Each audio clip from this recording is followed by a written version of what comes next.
sampai ayat yang ke 8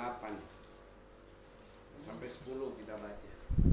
Yakobus pasal 4 ayat 1 sampai ayat yang ke 10. Sudah dapat semua? Amin. Nah, kita tunggu sampai dapat semua baru kita baca. Ini kita baca secara bergantian saja supaya semua dapat bagian. Yakobus pasal 4 ayat 1 sampai ayat yang ke-10. Saya akan baca yang pertama dan saudara sekalian baca ayat selanjutnya dan seterusnya sampai di ayat yang ke-10. Kalau kita lihat perikopnya di atas, dikatakan hawa nafsu dan persahabatan dengan dunia. Dari manakah datangnya sengketa dan pertengkaran di antara kamu? Bukankah datangnya dari hawa nafsumu yang saling berjuang di dalam tubuhmu? Kamu menginginkan sesuatu, tetapi kamu tidak memperolehnya. Lalu kamu membunuh. Kamu iri hati, tetapi kamu tidak mencapai tujuanmu. Lalu kamu bertengkar dan kamu berkelahi. Kamu tidak memperoleh apa-apa karena kamu tidak berdoa.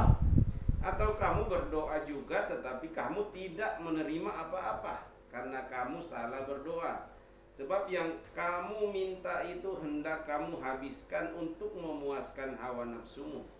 Hai kamu orang-orang yang tidak setia, tidakkah kamu tahu bahwa persahabatan dengan dunia adalah permusuhan dengan Allah? Jadi barang siapa hendak menjadi sahabat dunia ini, dia menjadikan dirinya musuh Allah. Janganlah kamu menyangka bahwa kitab suci tanpa alasan berkata roh yang ditempatkan Allah di dalam diri kita diingininya dengan cemburu. Tetapi kasih karunia yang diberikannya kepada kita lebih besar daripada itu. Karena itu dia katakan, Allah menentang orang yang congkak, tetapi mengasihi orang yang rendah hati. Karena itu tunduklah kepada Allah dan lawanlah iblis, maka ia akan lari daripadamu. Mendekatlah kepada Allah dan dia akan mendekat kepadamu. Tarikkanlah tanganmu, hai kamu orang-orang berdosa, dan sucikanlah hatimu, hai kamu yang mendua hati. Sadarilah kemalanganmu, berduka cita dan merataplah. Hendaklah tertawamu kamu ganti dengan ratap dan sukacitamu dengan duka cita. Sama-sama ayat 10, 1, 2, 3. Rendahkanlah dirimu di hadapan Tuhan dan dia akan meninggikan kamu. Ya, saudaraku yang dikasihi dalam Tuhan Yesus, seperti yang kita lihat perikopnya hawa nafsu dan persahabatan dengan dunia. Ya, hawa nafsu dan persahabatan dengan dunia. Ya, dikatakan di ayat 1, dari manakah datangnya sengketa dan pertengkaran di antara kamu? Bukankah datangnya dari hawa nafsumu yang saling berjuang di dalam tubuhmu? Rasul Paulus katakan bahwa di dalam tubuhnya ada dua kutub ya, yang saling berlawanan. Ketika dia mau melakukan hal yang baik, tapi yang keluar adalah hal yang tidak baik. Ya, ada dua hal yang selalu berlawanan di dalam diri kita sebagai manusia, yaitu hal yang hal yang baik dan hal yang tidak baik. Ya, seringkali kita berpikir saya mau melakukan hal yang baik, tapi yang keluar adalah hal yang tidak baik karena itu masalah kedagingan. Ya, ini sering saya bahas ini tentang kedagingan. Hawa nafsu, ya, hawa nafsu, ya. Kenapa Kain membunuh adiknya Habel? Karena hawa nafsu, ya. Karena hawa nafsu, ya. Dari mana munculnya dikatakan pertengkaran? Bukankah datangnya dari hawa nafsumu yang saling berjuang di dalam tubuhmu? Kemudian dikatakan, seringkali kita mengingini sesuatu. Kamu mengingini sesuatu tetapi kamu tidak memperolehnya. Lalu kamu membunuh, kamu iri hati, tetapi kamu tidak mencapai tujuanmu. Lalu kamu bertengkar dan kamu berkelahi. Kamu tidak memperoleh apa-apa karena kamu tidak berdoa. Nah, ini penyebab dari segala sesuatu di dalam tubuh saudara dan saya. Penyebab segala sesuatu di dalam tubuh saudara dan saya. Kalau kita baca di dalam Yakobus pasal 4 ini, kenapa muncul iri hati? Ya, saya pernah tanya siapa yang iri hati, semua pernah katakan saya iri hati. Ketika satu diperhatikan, yang lain iri hati. Ketika satu misalnya disuruh, yang satu iri hati. Ya.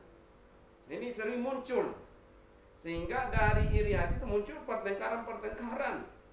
Kalau kita runut-runut, ternyata penyebabnya adalah sangat berhubungan dengan hubungan kita dengan Tuhan, ya, yaitu berdoa. Ya. Makanya jangan anggap enteng berdoa. Ya, ini untuk saudara dan saya juga.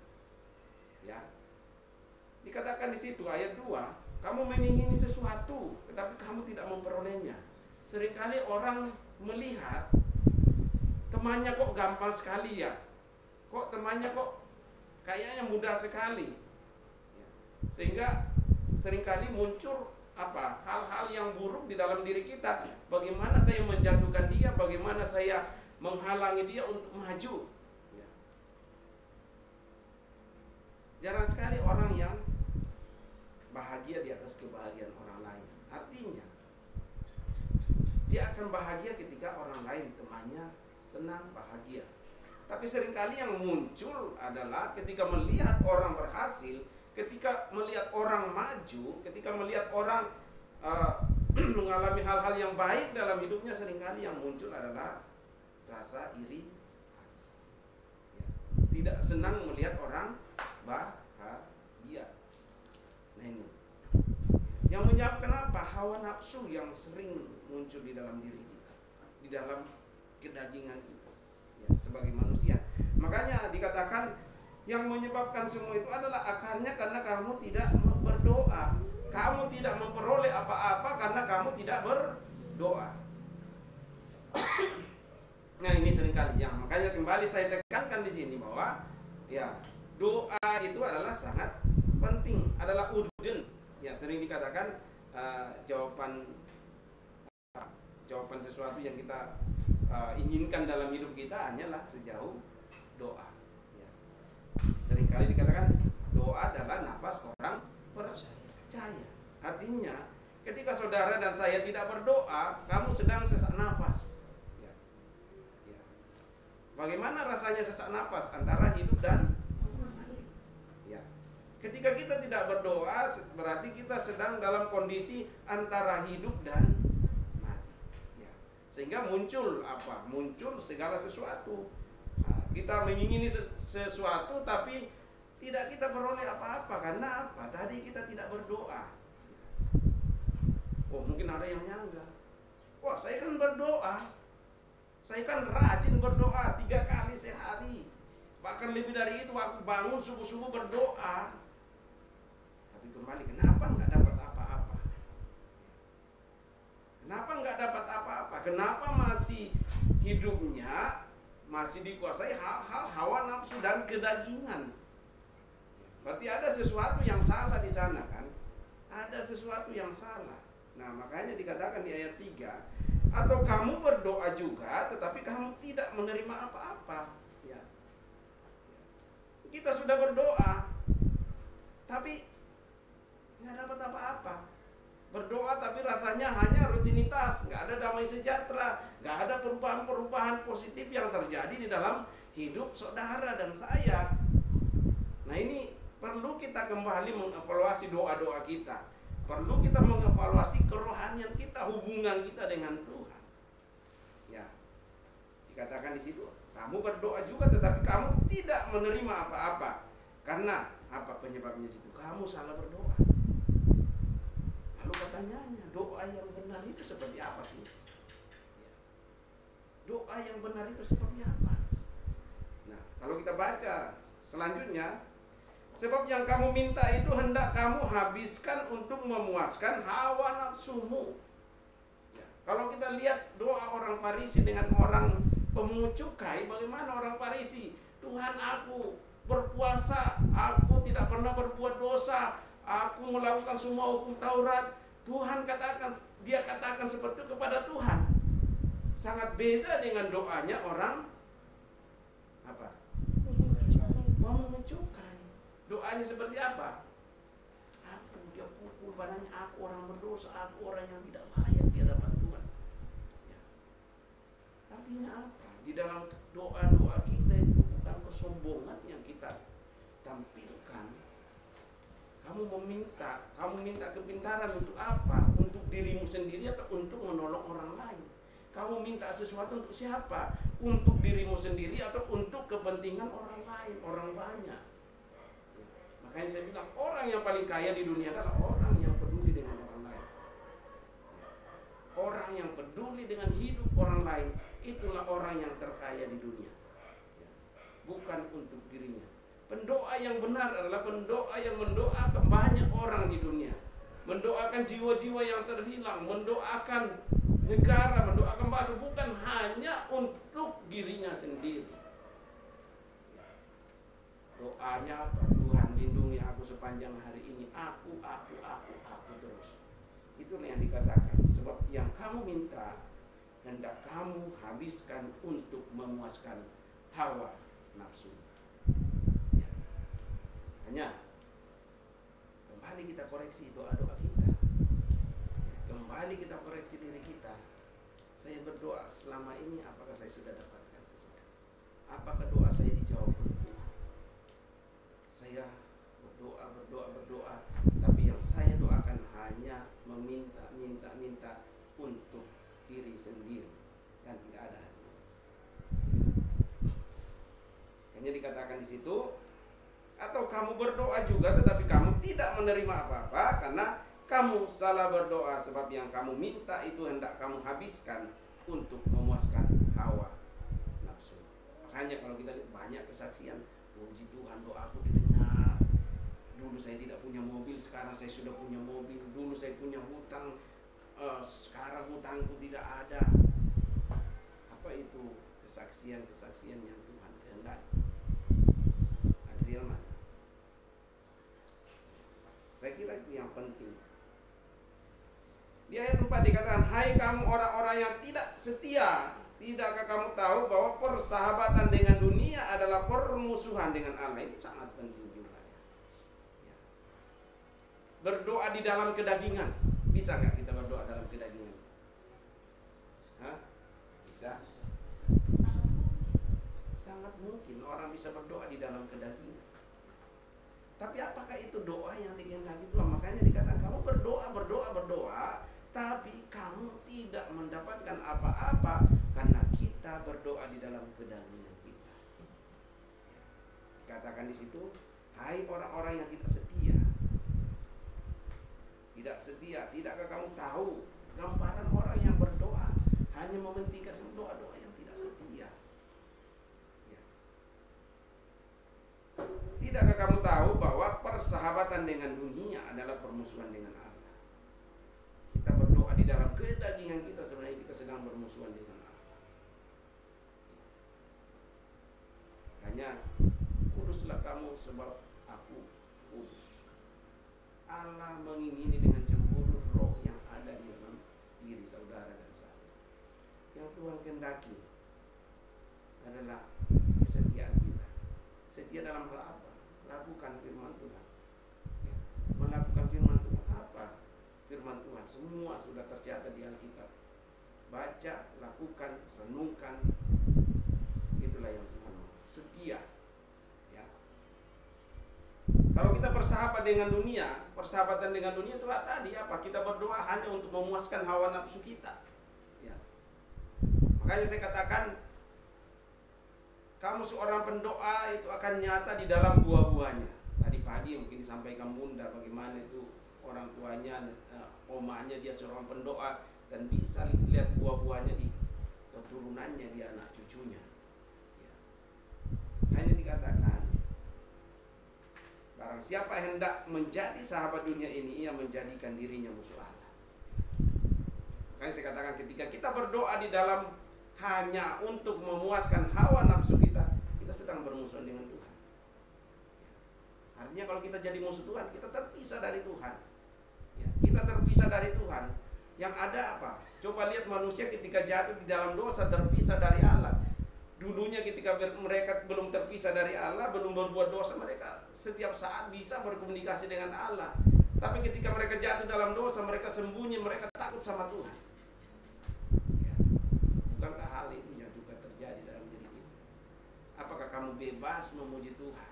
Apakah kamu bebas di dalam doa-doamu ketika kamu sedang bersahabat dengan dunia ini?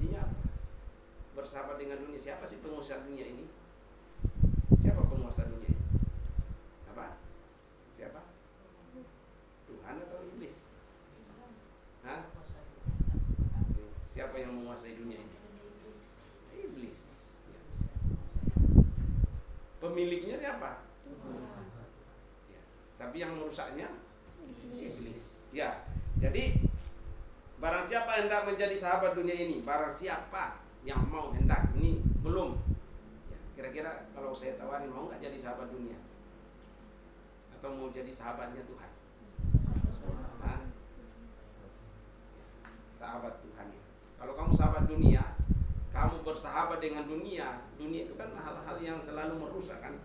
Ya, makanya dikatakan iblis hanya datang untuk apa? Curi, membunuh dan binasakan. itu kerjaannya iblis. Ya. Makanya ya seringkali ya saya juga bingung ya kenapa teman-teman selalu saya udah mencari yang lembut-lembut tapi nggak ketemu.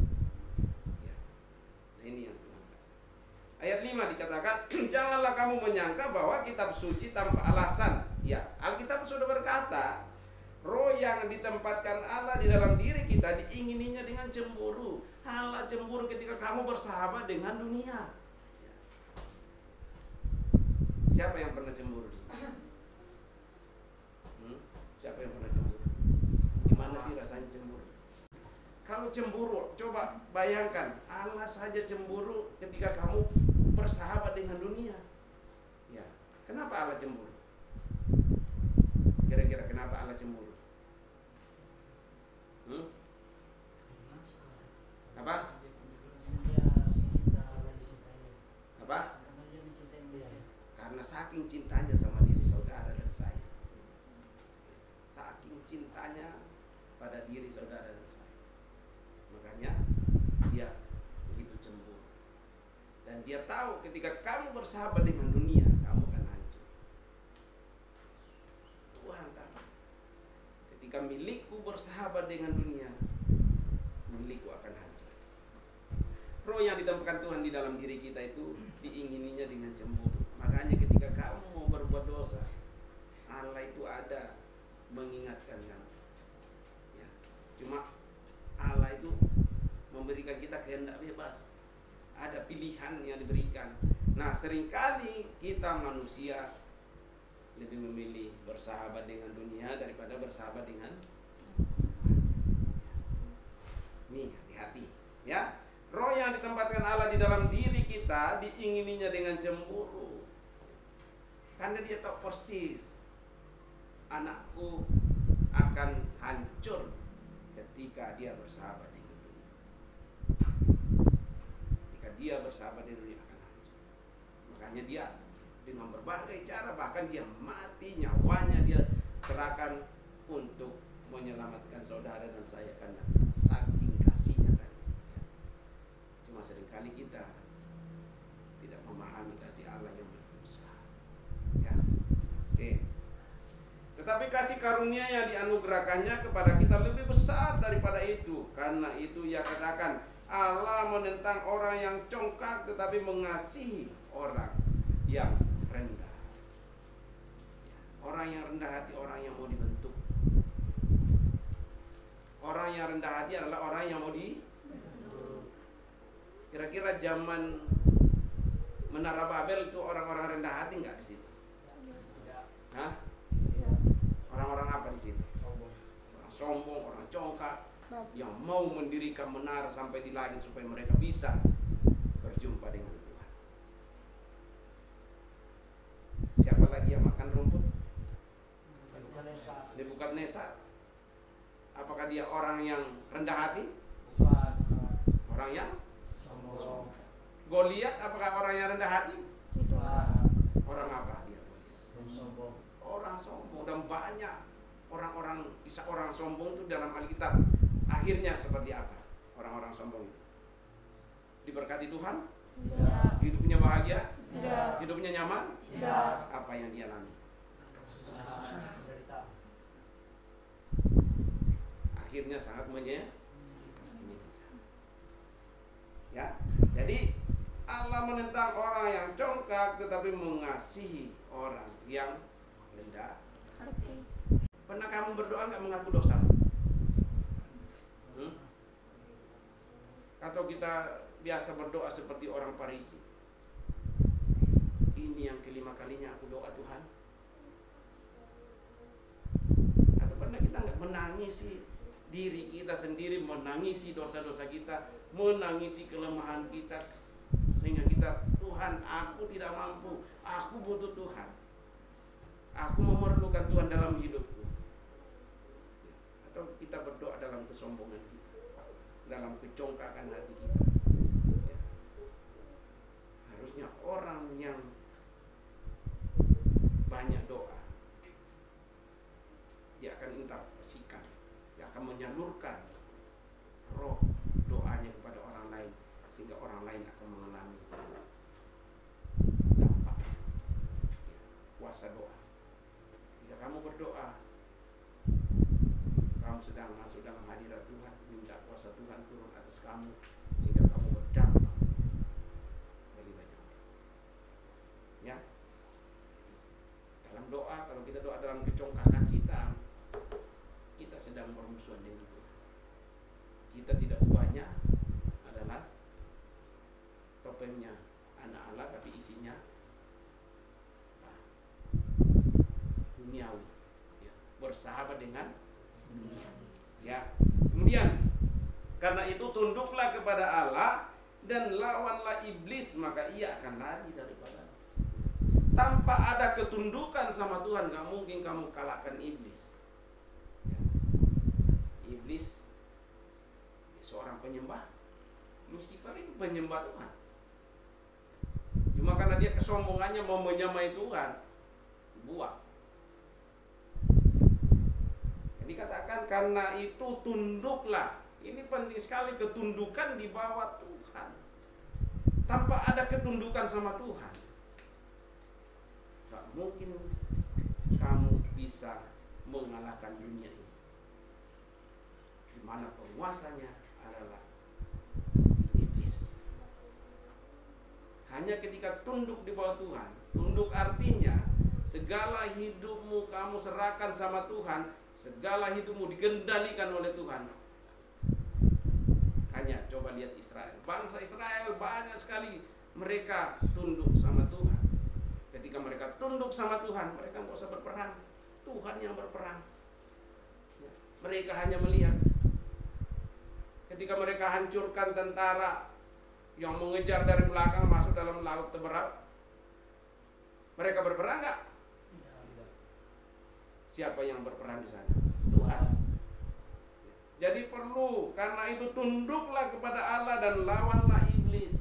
Tanpa ada ketundukan sama Tuhan, gak mungkin kita bisa kalahkan dunia ini. Mungkin kita kalahkan iblis. Itu konsep pertama yang harus kamu paham. Tunduk sama Allah. Tunduk artinya semua di bawah otoritas Tuhan, semua di bawah kendali Tuhan. Makanya setiap berdoa, Tuhan, ini hidupku, aturlah hidupku sesuai dengan kehendak-Mu. Bukan, Tuhan, aku mau hari ini seperti ini. Kalau Tuhan tidak jawab, saya akan meninggalkan Tuhan. Itu doa kesombongan. Ya, tapi katakan, tunduklah kepada Allah, lawanlah iblis, maka dia akan lari padamu. Konsepnya pertama, kamu tunduk sama Allah, serahkan semua di bawah otoritas Tuhan. Ya, makanya kamu akan berkata tidak sama dunia. Dunia banyak memberi tawaran dunia setiap saat, nggak usah kamu undang, dia akan datang sendiri. Tawaran dunia itu akan datang sendiri. Tapi ketika kamu tunduk di bawah otoritas Tuhan, kamu akan mampu berkata tidak pada hal-hal yang tidak sejalan dengan perintah Tuhan. Ya. Makanya ketika Tuhan Yesus dalam kemanusiaannya, ketika selesai berpuasa, tawaran datang. Kamu lapar, makan, rubah itu batu. Kamu itu anak Tuhan, kamu bisa mengubah batu, bisa kamu makan, selesai masalahmu. Tapi Yesus berkata, ada tertulis, tidak apa? Manusia tidak hanya hidup dari roti saja, tetapi dari setiap firman. Jawab dengan firman. Nah, ini penting sekali. Ketika kamu tunduk kepada Tuhan, firman itu akan bekerja dalam dirimu. Tapi tanpa ada ketundukan sama Tuhan, firman yang kamu baca itu akan lenyap ketika kamu menghadapi persoalan masalah, hilang semua. Yang adalah dunia. menguasai pikiran dan hati, sehingga kamu akan jatuh dan jatuh dan jatuh dan jatuh. Itu konsep. Ya. Dan terakhir dikatakan, mendekatlah kepada Allah dan Ia akan mendekat kepadamu. Tahirkanlah tanganmu, hai kamu orang-orang berdosa, dan sucikanlah hatimu, hai kamu yang mendua hati. Gak mungkin kita bisa mengabdi kepada dua Tuhan, yaitu kepada Tuhan dan kepada Mammon. Gak bisa. Berkaki dua. Ya. Yang satu kamu akan menyenangkan yang satu kamu akan jatuhkan. Gak bisa. Gak mungkin kamu sebagai orang Kristen, di satu sisi kamu menyembah Tuhan, di satu sisi kamu berbuat dosa. Gak bisa. Kalau kita jadi pengikut Kristus, berarti kita harus meneladani Kristus. Ya. Gak bisa kita mendua hati. Dikatakan, hai kamu yang mendua hati. Gak bisa. Gak bisa. Ya. Tapi dikatakan, mendekatlah kepada Allah. Dekatkanlah diri kita kepada Allah. Di dalam doa-doa kita dekatkanlah diri kita kepada Allah. Dan dikatakan tahirkanlah tanganmu. Tangan dikatakan tangan yang berlumuran darah, yang banyak berbuat dosa. Tahirkanlah tanganmu, hai kamu orang-orang berdosa, dan sucikanlah hatimu. Murnikan kembali motivasi kita kepada Tuhan. Ya. Murnikan kembali, saya kesini untuk apa? Saya bernyanyi untuk apa? Saya ibadah duduk di tempat ini untuk apa? Apakah hanya sekedar saya buka mulut, komat kamit, selesai? Apakah saya sekedar untuk karena saya orang Kristen maka saya harus ibadah? Apakah sekedar karena saya di asrama harus ibadah? Enggak. Kalau kamu punya pemikiran seperti itu, kamu sedang tidak ubahnya orang dunia. Orang dunia hanya mau menyenangkan dunia, dan kamu tidak akan dapat apa-apa. Tapi kalau kita semua berangkat, saya tunduk di bawah Tuhan, saya lakukan semua untuk Tuhan, saya murnikan motivasi saya, murnikan hati saya, ibadah kita lah ibadah yang menyenangkan hati Tuhan. Yang 9, sadarilah kemalanganmu, berdukacitalah dan merataplah, hendaklah tertawamu kamu ganti dengan ratap, dan sukacitamu dengan duka. Makanya Alkitab berkata, lebih baik kamu pergi ke rumah duka daripada ke pesta. Kenapa Alkitab berkata seperti itu? Ketika kita di rumah duka, kita merenung, ternyata hidup kita itu hanya kemah sementara. Dan hidup itu tidak pernah dikatakan yang muda duluan, yang tua belakangan, yang tua duluan atau yang muda belakang, yang anak-anak belakangan. Gak ada itu aturannya seperti itu. Kemarin waktu saya di Cianjur kubur, ada yang meninggal orang Toraja. Di kuburan itu ngantri. Ya kami yang orang Toraja selesai dikubur masuk lagi. Anak yang baru berumur 6 tahun. Kecelakaan di tol Cipali, orang Batak. 6 tahun. Kalau kita secara manusia itu hidupnya kan masih panjang ya. Kalau yang kemarin sudah 75, ya sudah menikmati dunia lah, udah pensiun apa semua. Tapi ini masih muda, tapi Tuhan juga panggil. Ya. Makanya kembali, kita tidak tahu gitu. Sampai kapan kemah ini ada. Ada saatnya kita dibongkar untuk kembali kepada sang pemilik. Ya. Makanya dikatakan, sadarilah kemalanganmu, sadar bahwa kita ini hanya sementara. Apa arti hidupmu, kata Alkitab, apa arti hidupmu? Hidupmu itu hanya seperti uap yang sebentar kelihatan dan hilang. Ya. Makanya sadarilah kemalanganmu, berdukacitalah dan merataplah. Artinya kita meratap. Ya. Hendaklah tertawamu kamu ganti dengan ratap, dan sukacitamu dengan dukacita. Ingat bahwa hidup ini hanya sementara. Kalau bisa, kayaknya besok saya mati gitu loh. Makanya saya akan melakukan selalu yang menyenangkan hati Tuhan. Kalau pola pikir kita besok saya nggak ada, sementara saya nggak ada, bagaimana saya melakukan hal-hal yang menyenangkan hati Tuhan? Ya. Dan rendahkanlah dirimu di hadapan Tuhan, dan Dia akan meninggikan. Ya, saya katakan tadi, tunduklah kepada Tuhan.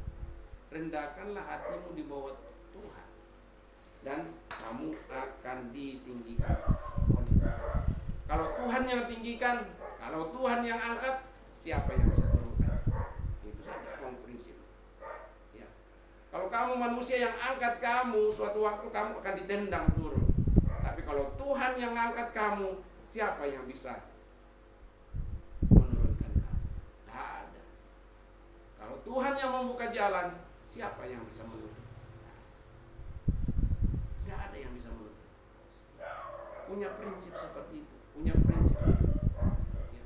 Makanya bangunlah kedekatan dengan Tuhan, rendahkan hati kita di bawah Tuhan, berdoa di dalam kerendahan hati, muliakan Tuhan, dan Tuhan akan meninggikan kita. Amin. Saya kira itu yang saya bisa bagikan pada malam hari ini.